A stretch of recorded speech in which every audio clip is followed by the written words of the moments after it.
সোনামুড়া বটতলী পৌষ সংক্রান্তি মেলা থেকে নিখোঁজ বৃদ্ধের রহস্যজনক মৃত্যু। পুকুরের জলে ভেসে উঠল দেহ। সোনামুড়া বটতলী পৌষ সংক্রান্তি মেলা থেকে নিখোঁজ হওয়া এক বৃদ্ধের মৃতদেহ অবশেষে উদ্ধার ঘিরে চাঞ্চল্য ছড়ালো গোটা এলাকায়। মৃত বৃদ্ধের নাম খরিন্দু নোয়াতিয়া, বয়স 85। তিনি মেলাঘর থানাধীন দিনচন্দুল গ্রাম পঞ্চায়েতের কানি পাথর 5 নম্বর ওয়ার্ডের বাসিন্দা।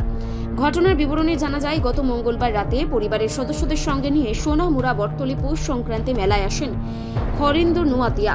রাত প্রায় 12টা পর্যন্ত পরিবারের সকলেই একসঙ্গে ছিলেন, কিন্তু তারপর থেকে হঠাৎ করে নিখোঁজ হয়ে যান ওই বৃদ্ধ। দীর্ঘ সময় খোঁজাখুঁজি করেও কোনো সন্ধান না পেয়ে পরিবারের পক্ষ থেকে সোনামুড়া থানায় একটি মিসিং ডায়েরি করা হয়। আজ সকালে মেলাঘর থেকে সোনামুড়াগামী মূল সড়কের পাশে ন্যাংটা দরগা লাগোয়া একটি বড় পুকুরে ভেসে উঠতে দেখা যায় এক বৃদ্ধের মৃতদেহ। প্রথমে এক স্থানীয় ব্যক্তি মৃতদেহটি দেখতে পান। মুহূর্তের মধ্যে ঘটনাস্থলে ভিড় জমে যায়। খবর দেওয়া হয় মেলাঘর ফায়ার সার্ভিসে। দ্রুত ঘটনাস্থলে পৌঁছে ফায়ার সার্ভিস কর্মীরা পুকুর থেকে মৃতদেহটি উদ্ধার করে মেলাঘর মহকুমা হাসপাতালে নিয়ে যায়। পরে পরিবারের সদস্যরা মৃতদেহটি শনাক্ত করেন। এই ঘটনাকে ঘিরে এলাকায় শোকের ছায়া নেমে এসেছে।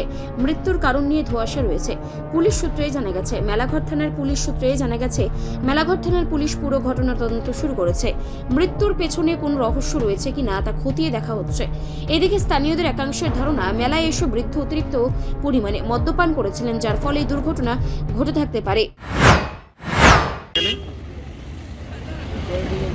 এখানে তো শুনছি যে ডেড বডি জলে ভাসে উঠছিল, হয়তো বতুলি মেলাতে আইসে আইসা বয়স্ক লোক তো ঠান্ডা মান্ডা পড়ে গেছে জলের মধ্যে। তো তারা বাড়িতে খুঁজতে খুঁজতে আইসে, পাড়ার লোক আসছিল কিছু, দেখছে যে জলের মধ্যে বাইসা রয়েছে। ফায়ার সার্ভিসে খবর দিয়েছে, ফায়ার সার্ভিস দুইটা লয়ে গেছে। এটা কি পুকুরে আসছিল নাকি? এটা পুকুরে আসছিল। তার পরিচয় পাওয়া গেছে কি? তার পরিচয় পাওয়া গেছে সুন্দর বাড়ি, খরিন্দু নোয়াতিয়া নাম। আচ্ছা, মানে এটা কি রাস্তার সাথে রয়েছে পুকুরটা নাকি? পুকুরটা রাস্তার সাথে ঠিক ল্যাংটা দরকারের সাথে যে পুকুরটা আছে, পুকুরটাতে। মেলা থেকে কত দূর হইবে এটা? কত আধা কিলোমিটার। যদিও পুলিশের তদন্ত ছাড়া এখনো কোনো কিছুই নিশ্চিত করে বলা যাচ্ছে না। ঘটনার প্রকৃত রহস্য উদ্ঘাটনে মেলাঘর থানার পুলিশের তদন্তের দিকেই তাকিয়ে গোটা এলাকা। রিপোর্ট সংবাদ প্রতীক্ষা।